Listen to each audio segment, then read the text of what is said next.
কেউ যদি 10 বার সূরা ইখলাস বা কুল হুয়াল্লাহ সূরা পাঠ করে, কয়বার?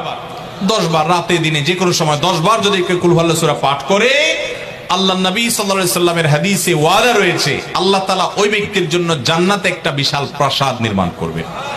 দুনিয়ার কোনো প্রাসাদ না ভাই, পামজমারার প্রাসাদ না ভাই, এটা কোনো দুবাই বা পৃথিবীর কোনো গুরুত্বপূর্ণ জায়গার লোভনীয় কোনো আকর্ষণীয় কোনো জায়গার প্রাসাদ না ভাই, জান্নাতের প্রাসাদ।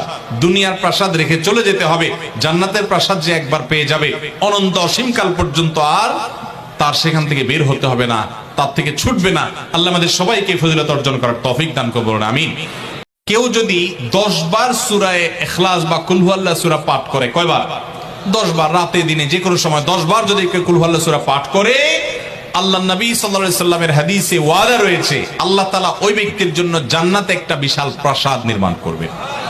দুনিয়ার কোনো প্রাসাদ না ভাই, পামজমারার প্রাসাদ না ভাই, এটা কোনো দুবাই বা পৃথিবীর কোনো গুরুত্বপূর্ণ জায়গার লোভনীয় কোনো আকর্ষণীয় কোনো জায়গার প্রাসাদ না ভাই, জান্নাতের প্রাসাদ। দুনিয়ার প্রাসাদ রেখে চলে যেতে হবে, জান্নাতের প্রাসাদ যে একবার পেয়ে যাবে অনন্ত অসীমকাল পর্যন্ত আর তার সেখান থেকে বের হতে হবে না, তার থেকে ছুটবে না। আল্লাহ আমাদের সবাইকে ফজিলত অর্জন করার তৌফিক দান করুন, আমিন।